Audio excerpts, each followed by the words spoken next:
থেকে যুক্ত আছেন সহকর্মী জাহিদ হাসান।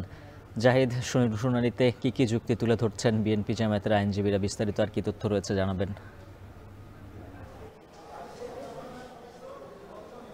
তত্ত্বাবধায়ক সরকার ব্যবস্থা ফিরিয়ে আনার জন্য যে আপিল করা হয়েছে সেই আপিলের ৮ম দিনের শুনানি শেষ হয়েছে। ৮ম দিনের শুনানি আংশিক শেষ হয়েছে। সেখানে শুনানি করেছেন বিএনপি পন্থী আইনজীবী রুহুল কুদ্দুস কাজল।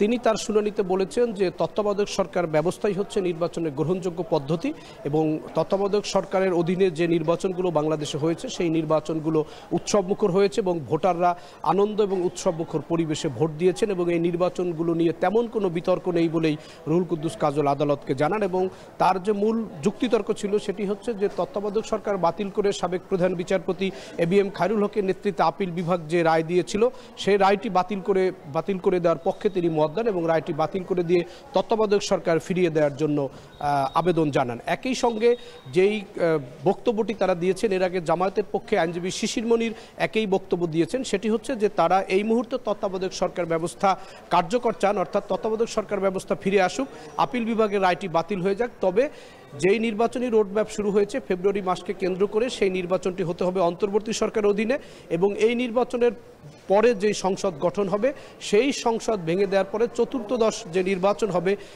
অর্থাৎ এখন যে চলমান যেই নির্বাচন প্রক্রিয়া শুরু হয়েছে এটি অন্তর্বর্তী সরকারের অধীনেই সম্পন্ন হতে হবে।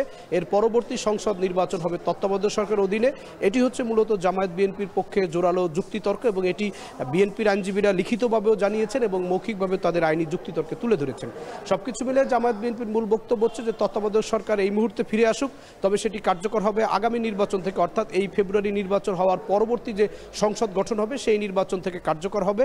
এবং যেটি তারা বলছেন যে সাবেক প্রধান বিচারপতি এবিএম খায়রুল হক যে রায় দিয়েছেন সেই রায়ের তারা সমালোচনা করেছেন এবং সমালোচনা করে তারা বলেছেন যে এই রায়টি গ্রহণযোগ্য নয় এবং এটি সময় উপযোগী নয় এবং এই রায়ের ফলে দেশের গণতান্ত্রিক শাসন ব্যবস্থা ক্ষতিগ্রস্ত হয়েছে, দেশে সহিংসতা হয়েছে এবং এই তত্ত্বাবধায়ক সরকার ফিরে আসলে দেশের গণতান্ত্রিক পরিবেশ আরও এক ধাপ এগিয়ে যাবে। এটি হচ্ছে মূলত আইনজীবীদের মূল যুক্তিতর্ক। এখন রাষ্ট্রপক্ষে অ্যাটর্নি জেনারেল শুনানি করছেন। অ্যাটর্নি জেনারেল এই রায় বাতিল করে তত্ত্বাবধায়ক সরকার ব্যবস্থা পুনর্বহাল করার পক্ষে তার আইনি যুক্তিতর্ক তুলে ধরছেন। উজ্জ্বল। আদালত পাড়ার খবর জানাচ্ছিলেন সহকর্মী জাহিদ হাসান।